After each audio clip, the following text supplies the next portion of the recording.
Alors, bonsoir tout le monde, bienvenue à cette séance ordinaire du Conseil municipal de la ville de Chapais du 16 juin 2026. Alors, sans plus attendre, Madame Gagné, au niveau des présences, est-ce que nous avons le quorum? Oui, malgré l'absence de M. Fortin et Mme Gauvin, nous avons le quorum. Merci beaucoup. Alors, nous pouvons déclarer la séance ouverte. Au troisième point, adoption de l'ordre du jour. J'en fais la lecture. Oui, c'est moi qui en fais la lecture, exactement. Alors, adoption du procès-verbal de la séance du 19 mai 2026, représentation politique des membres du conseil municipal, période de questions du public sur l'ordre du jour et sur les représentations politiques. Au point 7, conseil municipal, il y aura 2 points, soit le dépôt des états financiers au 31 décembre 2025 et rapport de l'auditrice externe de la firme comptable José Bélanger CPA Inc. Et le point, autoriser la signature d'une entente programme de supplément au loyer Québec. Au point 8, direction générale et administration, il n'y a pas de sujet. 9, ressources humaines, il n'y a pas de sujet. 10, finances et trésorerie, on abordera l'approbation des comptes à payer et à payer pour le mois de mai 2026, la demande d'aide financière de la paroisse Notre-Dame de Lourdes et l'autorisation de paiement à José Bélanger CPA Inc. Point 11, greffe, il n'y a pas de sujet. 12, urbanisme et environnement, il n'y a pas de sujet. 13, service des loisirs, de la culture et de la vie communautaire. Il y a un sujet, autoriser la tenue d'une exposition de voitures antiques au centre sportif et communautaire. Au point 14, services techniques et travaux publics, il y aura l'abrogation de la résolution 2605-084 et l'autorisation de la signature d'un contrat de location avec Équipement Saint-Germain pour une pelle mécanique sur roue. Au point 15, service des incendies, il n'y a pas de sujet et c'est une bonne nouvelle. Au point 16, développement économique, entente de partenariat avec la Chambre de commerce de Chibougamau-Chapais. 17, variant. 18, période de questions du public. 19, questions aux commentaires des membres du conseil municipal. Et 20, levée de la séance. Alors, si l'ordre du jour vous convient, j'aurais besoin d'un proposeur, s'il vous plaît. Je propose. Madame Bello. Tout le monde est d'accord? Oui. C'est donc adopté. Madame Gagné, au point 4, procès-verbal, la séance ordinaire du 19 mai 2026. Donc, les membres du conseil ont pris connaissance du procès-verbal de la séance du 19 mai. Ils s'en déclarent satisfaits, donc il serait proposé d'accepter la dispense de lecture et d'approuver le procès-verbal de la séance ordinaire du 19 mai 2026. On a besoin d'un proposeur, s'il vous plaît. Monsieur Ford, tout le monde est d'accord? Oui. Merci beaucoup, c'est adopté. Au point 5, représentation politique des membres du conseil municipal, en commençant par moi-même, le maire suppléant, Jocelyn Bouchard, comme le veut l'habitude. Alors, de mon côté, 2 comités pléniers. J'ai aussi été présent à la levée de fonds de la Société d'histoire de la baie James. J'ai malheureusement pas pu assister à une rencontre du comité consultatif d'urbanisme. Et sinon, aujourd'hui même, une rencontre avec la direction du service des travaux publics. Madame Toulza? Alors, pour ma part, j'ai 2 pléniers. La photo projet Arena et aussi la fête de la pêche. Merci beaucoup. Monsieur Ford? Moi, j'ai le 28 mai, c'était la rencontre de l'Assemblée générale annuelle de la FADOC à Alma. Le 5 de juin, c'était à la rencontre des organismes de Chapais-Chibougamau. Le 8 juin, plénier. Le 9 juin, rencontre ville et village en santé. Le 16 juin, rencontre des travaux publics. C'est tout. Merci, Monsieur Ford. Et Monsieur Gravel? Oui, bonsoir. De mon côté, 2 pléniers, un Comax et Léonard, une rencontre transport adapté, une rencontre AEBJ, une journée et demie pour la rencontre convention collective, 4 jours de rencontre village relais, un levée de fonds pour Société d'histoire de la baie James, puis une rencontre photo projet Arena. C'est tout. Merci, Monsieur Gravel. Madame Bello? De mon côté, j'ai eu un comité avec la sécurité publique, un comité de maximisation avec la mine Éléonore d'Ilmar, 2 pléniers. J'ai préparé une activité pour nos aînés au manoir Pierre-Guénette, donc ils ont eu un petit concert privé de la part des 2 frères. Et j'ai assisté à la fête de la pêche. Merci beaucoup, Madame Bello. Vous me rappelez, chers collègues, que j'étais non seulement présent à la prise de la photo, mais aussi aux commandes du drone ayant pris la dite photo. Notre maire, M. Fortin, était présent également et je vais vous lire son bordereau de correspondance pour ses représentations lors du dernier mois. Alors, le 20 mai dernier, une rencontre avec M. le député provincial Denis Lamotte, une rencontre avec la municipalité de Matagami et une rencontre concernant le dossier du bureau de la SAAC à Chibougamau. Le 21 mai, une rencontre avec la RBJ, une rencontre avec la table jamaisienne de concertation minière, une rencontre avec Arsenal concernant la cour de transbordement, et puis c'est beau pour le 21 mai, du 25 au 28 mai, M. Fortin était présent à la rencontre provinciale Village Relais à Baie-Saint-Paul. Le 1er juin, rencontre avec Arsenal et une rencontre pour une entrevue avec Radio Matagami. Le 2 juin, rencontre avec la Table Gire, ainsi qu'une rencontre avec Planète Radio de Chibougamau. Le 3 juin, une rencontre avec le Comité de sécurité publique et avec la CEDEC. Le 4 juin, la 113e séance du conseil d'administration de la RBJ et une rencontre avec la Société d'histoire de la baie James. Le 5 juin, une autre rencontre sur le dossier du bureau de la SAC, une rencontre avec l'Alliance Énergie baie James.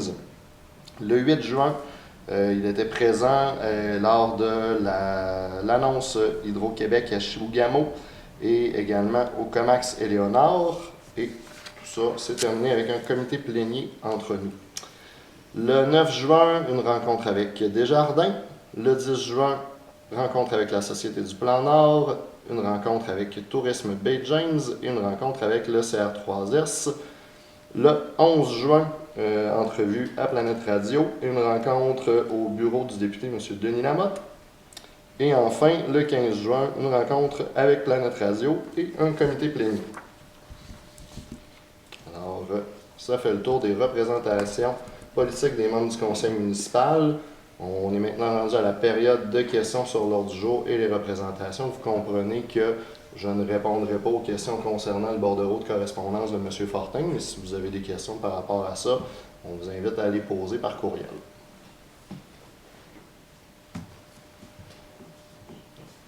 Donc, malgré qu'on ait la présence d'auditeurs ce soir au conseil, il ne semble pas y avoir de questions. Alors, on va poursuivre au point 7, conseil municipal, avec le dépôt des états financiers. Madame Gagné. On va inviter Mme Caroline à venir présenter les états financiers.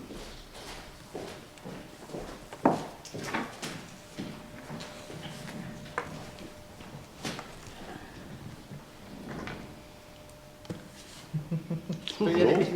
Oui. Bonsoir. Donc, je me présente, Caroline Richard, je représente le bureau de comptable José Bélanger CPA. Donc, ce soir, je vous présente les états financiers de la Ville de Chapais au 31 décembre 2025.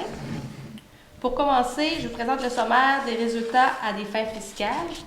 Donc, pour l'année 2025, nous avons terminé l'année avec des revenus de 5 672 000, comparativement à un budget qui était de 5 564 000. Ensuite, nous avons des charges pour 5 843 000 en 2025, comparé à un budget de 5 648 000. Donc, on termine l'exercice avec un surplus de 360 979. Ensuite, concernant le sommaire de la situation financière, au 31 décembre 2025, la Ville de Chapais avait des actifs financiers de 2 618 000 et des passifs de 3 334 000.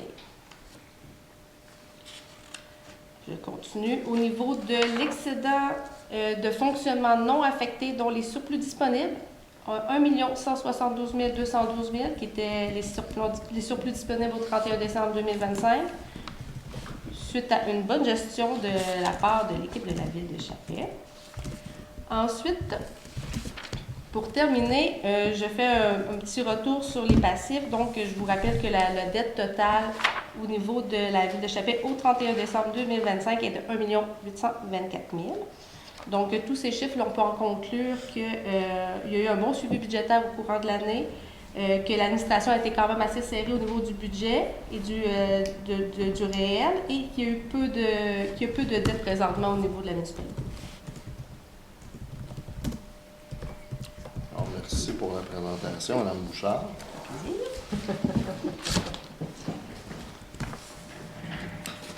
Donc, c'est à mon tour de finaliser. Parfait. Donc, considérant là, que les états financiers là, ont été déposés, donc, comme on disait tantôt, les grandes lignes, là, en fait, là, c'est que les revenus réels là, que celles qu'on a eu en 2025 s'élèvent à 5 749 511 et les dépenses générales de 5 843 501, ce qui fait en sorte qu'on a eu un surplus de 360 979. Comme on disait, principalement, le surplus est relié en fait là, à des valeurs de taxes qu'on avait sous-évaluées. Dans le fond, quand on a un changement de rôle d'évaluation, on présume plus à la baisse. Là, on est plus pessimiste quand on fait nos budgets parce que s'il y a des contestations, etc., des ajustements de valeur, bien, ça peut avoir un impact sur notre budget. Donc, c'est pour ça qu'on a eu 36 000 à peu près là, de surplus là, au niveau des taxes municipales. Puis, on a aussi Éco-entreprise Québec, donc on a une subvention là, suite au transport au niveau du recyclage qui fait en sorte qu'on avait estimé un montant, mais on n'était pas capable d'évaluer le montant exact. Donc, ça a été plus élevé que ce qu'on avait présumé. Puis, au niveau des dépenses, on a eu moins de dépenses au niveau de la piscine. Puis, on a eu aussi des employés en arrêt, fait qu'on a eu moins de salaire aussi. Ce qui fait en sorte qu'un versus l'autre fait en sorte qu'on a eu un surplus là, de 360 000. Fait qu'effectivement, là, on a gardé un budget là, très serré là, par rapport à notre budget.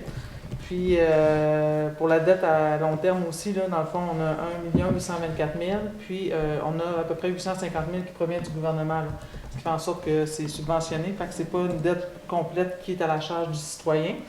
Puis, on le sait, là, dans les prochaines années, on travaille pour des projets là, comme l'eau usée. Fait que c'est pour ça qu'on évite d'avoir des dettes à long terme jusqu'à nos projets spéciaux.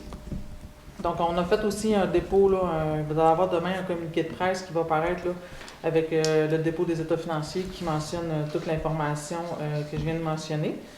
Puis, ça résulte d'un travail concerté là, avec le conseil et l'administration. Donc, on est tous fiers d'avoir un budget quand même équilibré.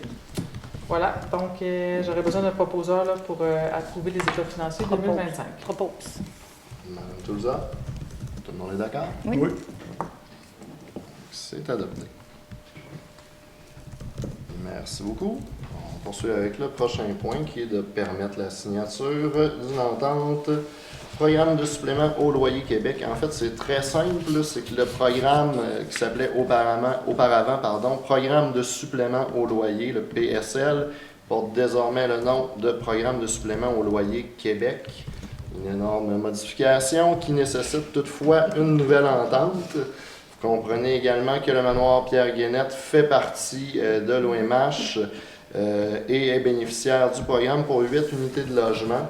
Donc, à la lumière de ces informations, on doit signer une nouvelle entente. Le dossier a été traité lors de la séance plénière du 15 juin 2026. Alors, il est proposé d'autoriser M. Fortin et Mme Gagné à signer tout document et à agir pour le compte et au nom de la municipalité dans le cadre de l'entente à intervenir entre la SHQ, la municipalité et l'Office municipal d'habitation de Chibougamau-Chappais, et que la Ville de Chappais autorise l'Office municipal d'habitation à gérer en son nom les suppléments au loyer dans le cadre du programme de supplément au loyer Québec et confirme son engagement à assumer 10 % des coûts, ce qu'on fait déjà. Alors, on aurait besoin d'un proposeur, s'il vous plaît. Je propose. Monsieur Gravel, tout le monde est d'accord? Oui. C'est donc adopté. Poursuit au point 8, Direction générale administration, il n'y a pas de sujet, ni au point 9, ressources humaines. Alors, au point 10, finances et trésorerie, on va y aller avec l'approbation des comptes payés et à payer pour le mois de mai 2026. Madame Gagné. Donc, la liste des comptes payés pour le mois de mai s'élève à 586 837,65 et les comptes à payer pour la même période de 277 623,35. Alors, on aurait besoin d'un proposeur. Je propose. Madame Bello, vous êtes tous d'accord? Oui. Merci beaucoup. 10.2, demande d'aide financière de la paroisse Notre-Dame de Lourdes. Monsieur Fogg. Considérant que la Ville de Chapelle a reçu une demande d'aide financière de la paroisse Notre-Dame de Lourdes pour l'entretien et la tonte des terrains gazonnés, notamment ceux devant le cimetière, considérant que cette demande cadre dans les critères d'attribution d'aide financière et qu'une recommandation positive a été soumise au conseil municipal, considérant que cette demande a été traitée lors du comité plénier du 15 juin 2026, il est proposé que la Ville de Chapelle accorde une aide financière de 300 $ à la paroisse Notre-Dame de Lourdes pour l'entretien et la tonte de terrains gazonnés situés devant le cimetière. Que la somme soit visée au budget d'opération en même le poste budgétaire de 02 622 00 971. On aurait besoin d'un proposeur. Propose. Madame Touza. Tout le monde est d'accord? Oui. C'est adopté. Enfin, au point 10.3, autorisation de paiement à José Bélanger, CPA Inc. Madame Gagné. Donc, les travaux additionnels là, avec le contrat qu'on a avec José Bélanger, on a eu des contrats additionnels là, par rapport à l'assistance comptable et des mandats supplémentaires.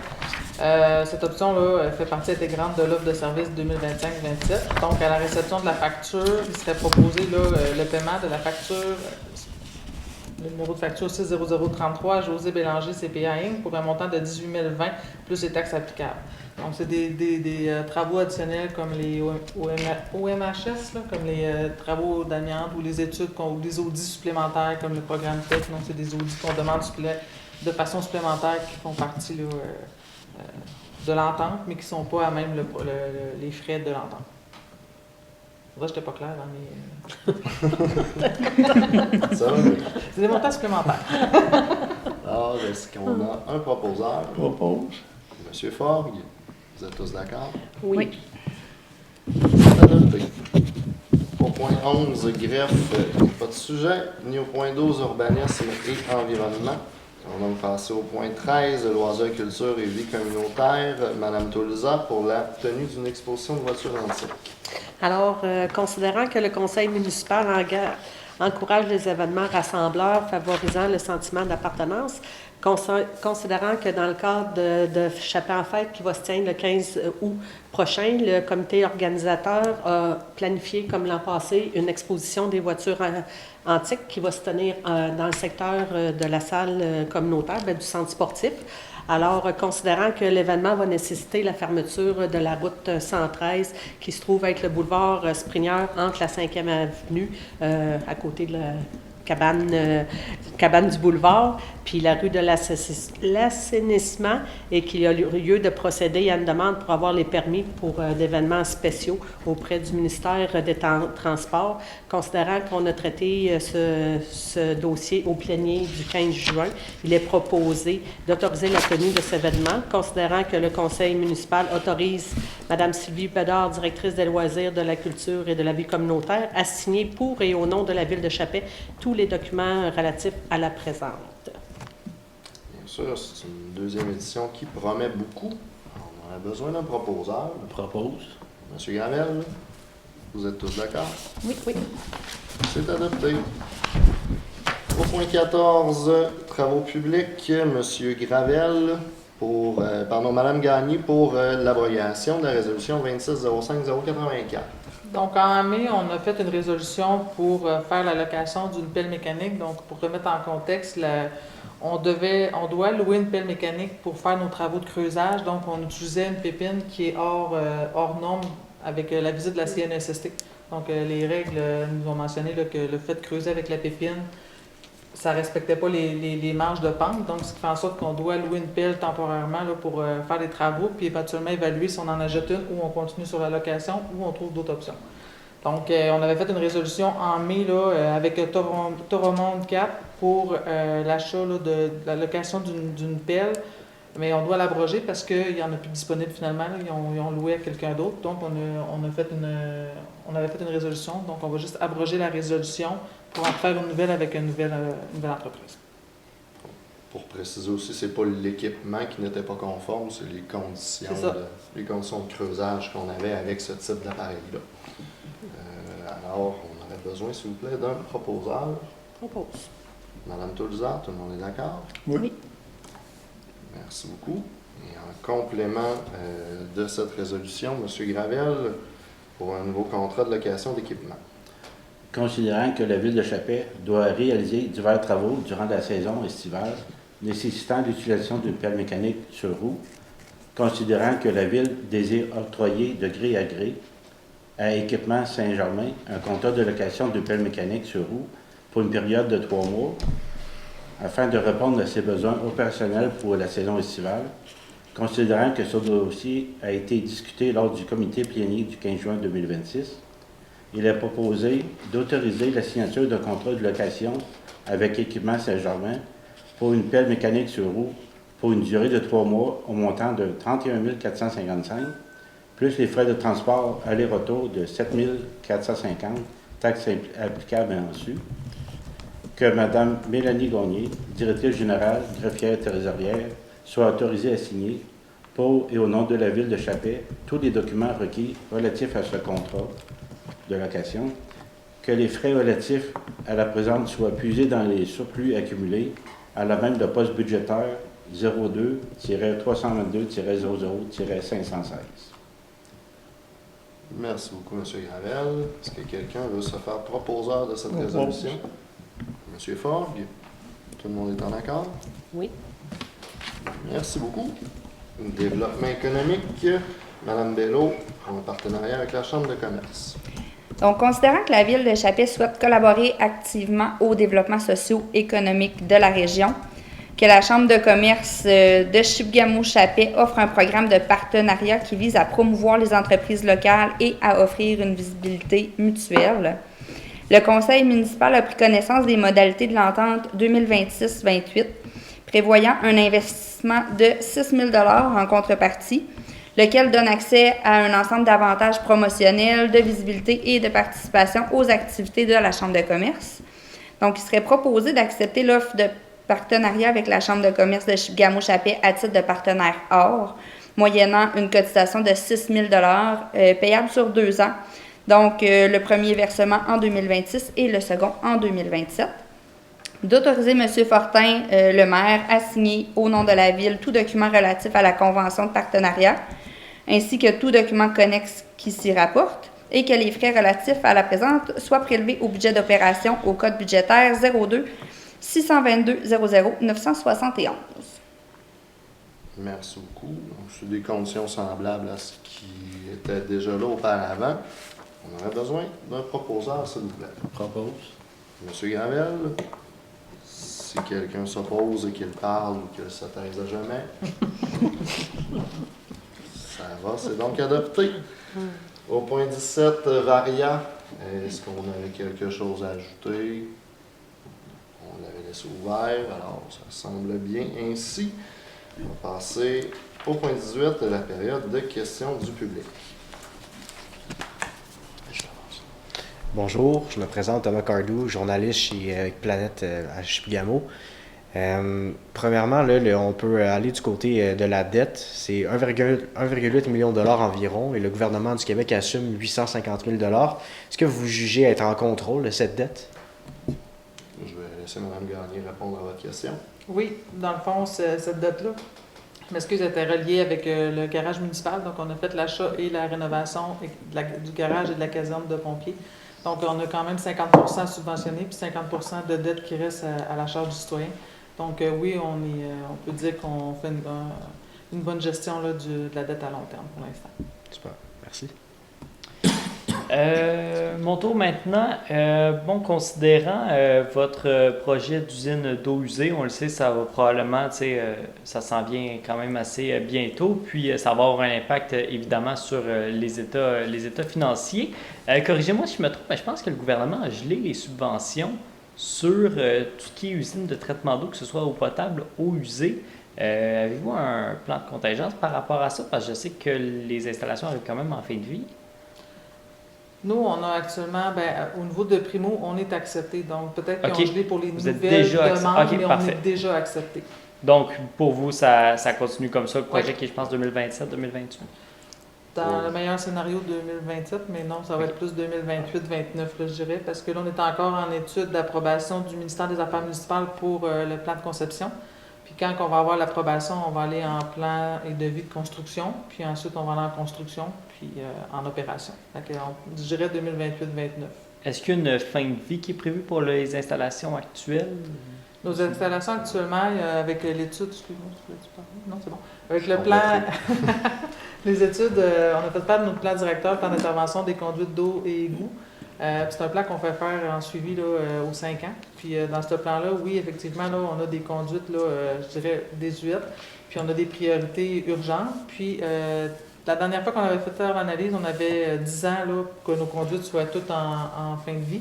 Puis là, on est à moins de 10 ans là, de nos infrastructures. Donc, oui, ça va être un enjeu éventuellement. Puis c'est pour ça que s'il y a un gel au niveau du gouvernement, ça va être des pressions politiques parce que les municipalités comme la nôtre ne pourront pas financièrement là, arriver à faire d'investissement dans nos infrastructures si on n'a pas de soutien financier. Mais il n'y en a pas de gel là, au gouvernement pour ce qui est de votre part, ça continue. Pour le projet primo, est pour l'étude des eaux usées, pour le projet d'eau usée, non. Mais là, je ne sais pas si pour les prochaines S'il y a demandes, d'autres. pour les autres conduites, ça va peut-être être un enjeu. Puis si je faut que je fasse ma deuxième rue, troisième ou quatrième rue, éventuellement. Nous, selon les échanges qu'on a eus avec la direction des travaux publics aujourd'hui, tout avance très bien. Ça chemine malheureusement depuis longtemps, depuis 2018. Tout ce qui concerne en fait ce qui est technique sur le terrain, c'est complété. C'est au niveau administratif maintenant là, qu'il y a des petites lenteurs puisque on n'est pas la seule partie intéressée là-dedans. Et puis sinon, au niveau de nos installations en ce moment, le directeur des travaux publics nous mentionnait aussi qu'en ce moment, on est capable d'opérer sans trop de tracas pour encore un bon bout de temps. Vous mentionnez que vous n'êtes pas le seul parti impliqué là-dedans. C'est qui les autres partis qui sont C'est impliqués? sur ce qui concerne au niveau du territoire pour l'usine de traitement des eaux usées, il y a aussi Washington qui est impliqué d'une certaine manière. Donc, c'est rendu là, ça prend des ententes. On essaie de faire avancer le tout. Ça progresse à son rythme. Fantastique. Merci beaucoup. Pour ce qui est là, de l'allocation de la pelle mécanique, c'est quand même 38 900 $ pour 3 mois. Avez-vous regardé, j'aimerais savoir combien ça coûte, par exemple, une pelle neuve, puis sur combien, dans le fond, il faudrait combien d'années pour que ce soit rentable, tout ça. C'est sûr que vous avez regardé l'option. L'option a été évaluée, évidemment. Pour l'instant, du moins pour un an, étant donné que procéder à l'achat, il faut quand même bien magasiner tout ça, il faut être certain d'acheter l'équipement qui est approprié, puis au meilleur prix possible, évidemment. Étant donné qu'il y a une urgence au niveau des travaux, on a beaucoup de creusage à effectuer cet été, une centaine de valves à compléter du côté sud de la ville. On a décidé d'y aller au moins pour cette année avec la location. Puis ensuite, lorsqu'on aura plus de temps, une fois les travaux effectués, on pourra continuer les réflexions à savoir si on va de l'avant avec un achat ou non. Mais oui, ça fait partie des réflexions. Est-ce qu'une pelle mécanique comme ça, on a seulement besoin 3 mois pendant l'été ou c'est aussi un outil qui peut être utilisé l'hiver pour d'autres types d'opérations? Ça peut être utilisé l'hiver également, puis c'est un enjeu aussi d'avoir accès à ce genre de machinerie si jamais il y a un bris majeur qui survient, surtout pour les installations d'eau. Donc, ça doit faire partie des réflexions. Au niveau j'ai le goût d'aller un petit peu plus large, là, au niveau de la flotte, ce genre d'équipement-là, la ville de Chapais, où est-ce qu'on se trouve, que ce soit la flotte de véhicules, que ce soit les équipements, la ville qui a quand même, qui est quand même pas jeune, est-ce que ces équipements-là commencent à arriver en fin de vie à long terme? Si on regarde là, la dette, tout ça, les états financiers, est-ce que c'est des choses qui s'en viennent? Bien, évidemment, il y a de la maintenance qui est effectuée sur chacun des appareils. On a le temps entre les saisons d'entretien. C'est sûr que cette année, avec le printemps qui s'est étiré un petit peu, malheureusement, ça nous presse un petit peu dans les délais pour effectuer la maintenance. Mais en ce moment, nos équipements sont quand même en bon état et puis on pourrait réfléchir à les remplacer éventuellement. Mais pour l'instant, c'est pas quelque chose qui est prévu au budget de la prochaine année. Donc, Dans un horizon de 5 ans, c'est sûr qu'il va y avoir des investissements à faire, c'est sûr, mais c'est d'évaluer quel équipement ça va prendre. Parce que, tu sais, c'est sûr qu'on a des 10 roues, on a le sableur, tu sais, on en a plusieurs là, qui commencent à... qu'on fait un bon entretien, puis c'est ça qui fait qu'on est capable de les garder encore. Mais oui, ça va faire partie des réflexions dans les dettes à long terme à venir, là, l'investissement des véhicules, mais on évalue vraiment toutes les options. En terminant, je profite de la période de questions pour faire un petit suivi par rapport à l'aréna. PAFIRSPA, je pense, la demande qui va être déposée là, dans les prochains jours. On est rendu où exactement là, dans ce dossier-là? On est rendu au dépôt. Si je ne me trompe pas, le délai est le 22 pour déposer. Donc, nous, d'ici la fin de la semaine, c'est quelque chose qui devrait être complété. Fantastique. Puis ensuite, avez-vous les réponses? Tout ça, est-ce qu'on sait c'est dans un horizon de combien de temps? Malheureusement, pour le délai de réponse, j'imagine que l'analyse des dossiers peut être assez longue étant donné le nombre de demandes qui est très volumineux.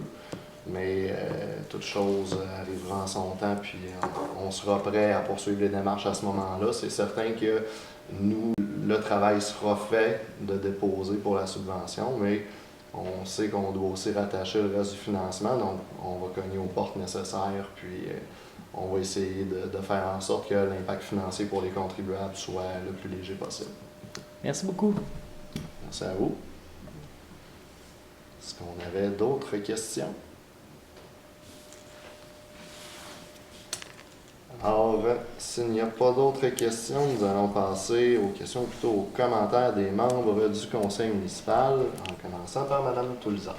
Alors, bonsoir. Moi, j'invite toute la population, les visiteurs qui vont être en région, à venir participer au Festival du Doré, qui va commencer vendredi prochain, le 26 juin, jusqu'au 4 juillet. Il va y avoir plein d'activités sur place. Il va y avoir une journée gonflable pour les enfants. Ensuite, il va y avoir le 1er juillet qu'on offre les dîners hot dog gratuits à tous les gens qui vont être sur le site. Dans l'après-midi, on va avoir cette année une nouveauté qui est des petites bouchées dînatoires qui vont être offertes gratuitement à tout le monde aussi, ainsi que le gâteau de la fête du Canada qui va être offert aussi. On va avoir un discours de Mandy Gull qui va nous faire l'honneur d'être présent pour venir faire un discours également. Il y a des beaux spectacles, on va avoir une cantine sur place, les gens vont pouvoir venir manger en tout temps. Il va y avoir des dîners, des soupers, ça fait que tout va être vraiment publié. On va mettre des affiches partout en ville, ça va être publié sur Facebook. Ça fait que je pense qu'il y en a pour tous les goûts, ça fait qu'on invite vraiment tout le monde à venir participer en grand nombre à votre festival. Merci. Merci, Mme Toulzard. M. Forgue. Bonsoir. Moi, vendredi, au terrain de camping au Pumisca, il y a un tournoi de cribs. Si vous avez de la boisson, il faut vous emmener votre propre boisson. C'est bien noté. Merci, M. Forgue. M. Gravel. Oui, bonsoir. Avec les vacances qui s'en viennent, je vous invite à être prudent sur la route, puis ne pas aller trop vite, puis ne pas dépasser, puis surtout aller la route vers l'est, puis aller faire un tour au Festival du Doré. Profitez-en. Puis profitez de vos vacances. Soyez prudents. Merci, M. Gravel. Mme Bello. Donc, de mon côté, j'aimerais féliciter toute l'organisation, le comité organisateur pour la toute première édition du demi-marathon de Chapais qui a eu lieu il y a 2 jours seulement, donc le 14 juin dernier. Il y a eu plus de 350 inscriptions. Il y avait plus de 60 bénévoles pour l'événement. C'est un remarquable succès pour une première édition ici à Chapais. Donc, je tiens aussi à souligner tout l'excellent travail des nombreux bénévoles sur place ainsi que celui du comité organisateur, dont l'engagement et le dévouement ont grandement contribué à la réussite de cette activité. Un grand merci à tous les participants de Chibougamau, Chapais et de l'extérieur de la région. Il y avait des gens du Saguenay-Lac-Saint-Jean aussi qui étaient présents juste pour venir courir dans nos rues à Chapais. C'était magique comme événement. La présence et l'enthousiasme de tout le monde, des participants, du monde qui encourageait, c'était vraiment magnifique à voir. Donc, félicitations à toute l'équipe et à tous les coureurs. Merci, Mme Bello. J'en profite pour vous féliciter pour votre premier demi-marathon sous la barre des 1 heure. Sous la barre des 3 heures. Ah ouais. Il y a un début à tout. Sinon, de mon côté, personnellement, je souhaite une excellente fin d'année scolaire aux élèves de la ville de Chapin ainsi qu'à mes collègues enseignants. On va vous souhaiter un bon été. Rechargez bien les piles et bon retour en août. Sinon, M. Fortin souhaitait s'adresser à vous également et vous indiquer au niveau du dossier des cendres. Mme Vicky Lavoie, présidente de Chapé Énergie, nous informe que le dossier concernant la disposition des cendres progresse bien. Le mandat a été confié à une firme qui s'appelle Stantec, qui est une entreprise spécialisée dans ce type de projet, qui a pour mandat d'analyser la situation et de proposer différents scénarios qui seront présentés éventuellement au ministère de l'Environnement. Donc, la Ville et Chapé Énergie conservent d'excellentes relations. Ce dossier-là progresse et on est là pour s'assurer que les intérêts de la communauté soient pris en considération tout au long du processus. Également, pour le dossier des serres, on garde également un œil sur ce dossier-là. À ce stade-ci, il n'y a aucun développement majeur à signaler, malheureusement, mais les démarches se poursuivent. On demeure à l'affût des opportunités qui pourraient se présenter et permettre de faire cheminer le dossier. Sinon, enfin, je voulais souhaiter un bon dernier conseil municipal à M. Olivier Hébert.